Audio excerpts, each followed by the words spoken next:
North Korea's vicious young dictator exploding with confidence tonight. His government's news anchor uses new, very aggressive language to project Kim Jong-un's threat. Kim Jong-un said we now have the clear capacity to directly and realistically attack American bastards who continue to attempt to invade the Pacific.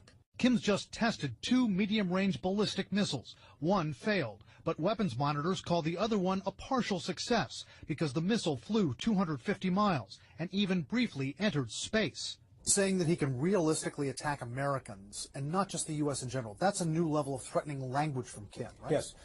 The potential for provocation and provocative language is enhanced by Kim by the fact that now he has the technology that goes to match the language.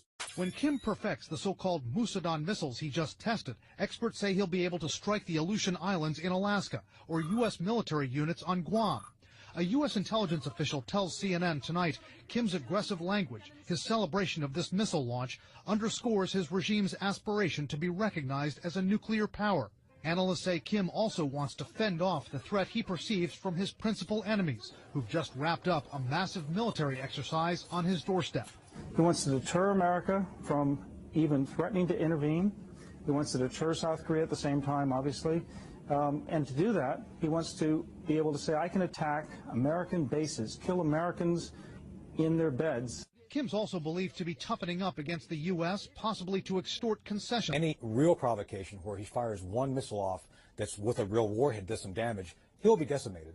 Pyongyang will become essentially a bowl of glass, and I think he knows that. Still, there are tens of thousands of Americans in Kim's line of fire. More than 28,000 American troops are deployed in South Korea.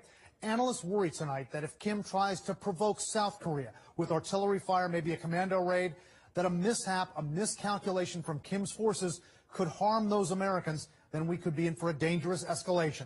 We are just getting this in. The U.S. officials we are speaking to, Brianna, are telling CNN there was a very serious incident with the Iranian Navy yesterday. Now, this is just one day after that video everyone saw of a different incident. But yesterday, in the northern end of the Arabian Gulf, there was an Iranian fast attack craft that came out into the water and began harassing 2 U.S. Navy ships and a Kuwaiti Navy ship. The Iranians, we are told, were circling the Navy ships. They were coming close. They would not leave. At one point, they came within 200 yards of one of the U.S. Navy patrol craft. The Navy, following standard maritime procedure, tried to call the Iranian ship. They got no answer initially. They fired flares. They did then have, a U.S. official says, a brief radio-to-radio conversation with the Iranians, but still, the Iranians did not leave. At that point, we are told that this U.S. Navy patrol craft, the USS Squall, then made the decision and fired 3 warning shots into the water to warn the Iranians to pay attention and to back off. This is standard maritime procedure for the U.S. Navy. It rarely happens. It has happened in the past, but this is standard procedure when a U.S. Navy ship feels threatened and that threat does not back off. That is really the last resort before you take lethal action. You fire warning shots into the water. So just yesterday, 3 warning shots fired at the Iranians. And this comes one day after that video that we all saw that 4 Iranian ships, again, Revolutionary Guard Corps ships, came out and harassed another U.S. Navy ship. Perhaps the bottom line here is to note that the U.S. believes these Iranian boats belong to the Iranian Revolutionary Guard Corps. This is one of the most militant arms of the security and military services in Iran. This is not the regular Iranian Navy. There is always concern that these maritime forces of Iran that are doing this are not under the central control of the government. And there is always concern that things can get out of hand.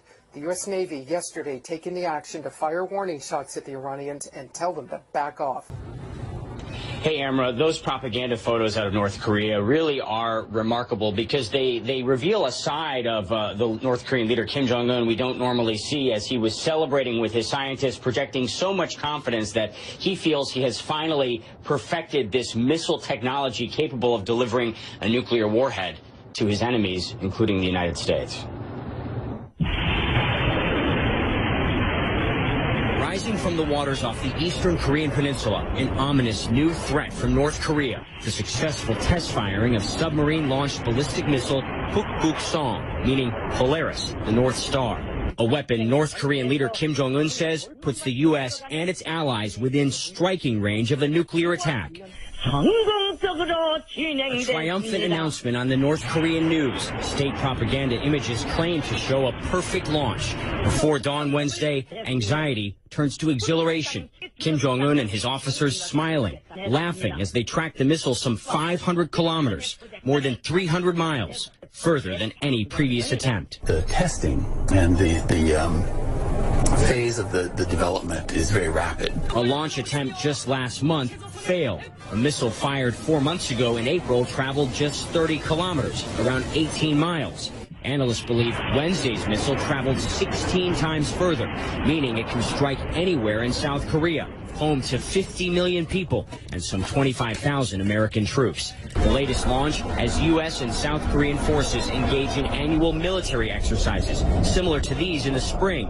Pyongyang used the annual drills as a direct provocation. Troy University professor Daniel Pinkston says war games are vital to keep the peace. Looking at North Korea's capabilities, their development programs for weapons of mass destruction and their delivery systems, the shrill rhetoric that comes out of Pyongyang, their objectives are very clear. North Korean weapons development continues at a breakneck pace, despite nearly universal condemnation and unprecedented international sanctions. They will allocate resources from other areas and devote it to the missile and nuclear programs. Kim Jong-un called Wednesday's before dawn launch the greatest success and victory. Feeling the intense pressure to succeed, one officer appears overcome with tears of joy, or perhaps relief.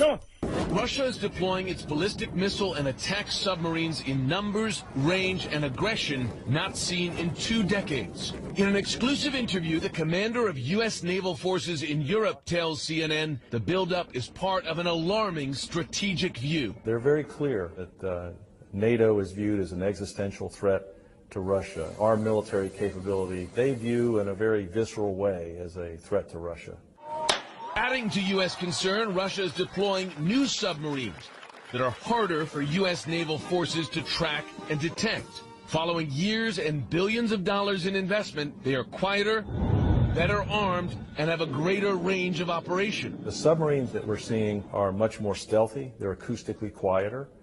We're seeing them have more advanced weapon systems, missile systems that can attack land at long ranges. The increased Russian sub-activity is backed by a much broader military expansion. Russia is adding or upgrading some 12 naval bases across the Arctic Circle, expanding its capability to send subs in numbers through the crucial Greenland-Iceland-UK gap into the Atlantic and closer to U.S. and NATO territorial waters. Moscow has also newly stationed 6 submarines in the Black Sea, giving Russia new capability into the Mediterranean.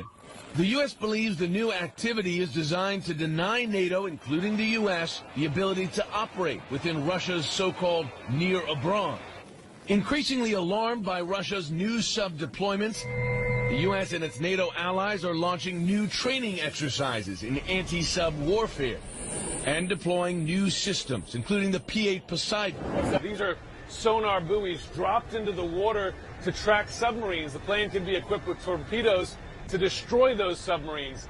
Russia's growing military activity extends above the surface as well. A Russian fighter jet's flyby of the USS Donald Cook this week, coming within 30 feet laterally and 100 feet vertically, is behavior that U.S. naval commanders have not witnessed since the Cold War. We had issued radio calls in both English and Russian, and the aircraft didn't respond and proceeded on a course directly at the ship. So while we've seen these interactions before, this one was different because of the proximity to the ship, the altitude, and the flight path that it took. These are the big guns of Russia's modern army. The Iskander-M missile system seen launching a cruise missile during a carefully choreographed training exercise in April. And yet this is not NATO's biggest fear. Last year, President Putin announced more than 40 new missiles would be added to Russia's nuclear arsenal, prompting concerns in Washington of a new Cold War. Tested 2 medium-range ballistic missiles. One failed, but weapons monitors call the other one a partial success because the missile flew 250 miles and even briefly entered space. Saying that he can realistically attack Americans and not just the U.S. in general. That's a new level of threatening language from Kim, right? Yes. The potential for provocation and provocative missile launch underscores his regime's aspiration to be recognized as a nuclear power. Analysts say Kim also wants to fend off the threat he perceives from his principal enemies, who've just wrapped up a massive military exercise on his doorstep. He wants to deter America from even threatening to intervene. He wants to deter South Korea at the same time, obviously. North Korea's vicious young dictator exploding with confidence tonight. His government's news anchor uses new, very aggressive language to project Kim Jong-un's threat. Kim Jong-un said we now have the clear capacity to directly and realistically attack American bastards who continue to attempt to invade the Pacific. Kim's language is enhanced by Kim by the fact that now he has the technology that goes to match the language. When Kim perfects the so-called Musadon missiles he just tested, experts say he'll be able to strike the Aleutian Islands in Alaska or U.S. military units on Guam. A U.S. intelligence official tells CNN tonight Kim's aggressive language, his celebration of this. And to do that, he wants to be able to say, I can attack American bases, kill Americans in their beds. Kim's also believed to be toughening up against the U.S., possibly to extort concessions. Any real provocation where he fires one missile off that's with a real warhead, does some damage, he'll be decimated. Pyongyang will become essentially a bowl.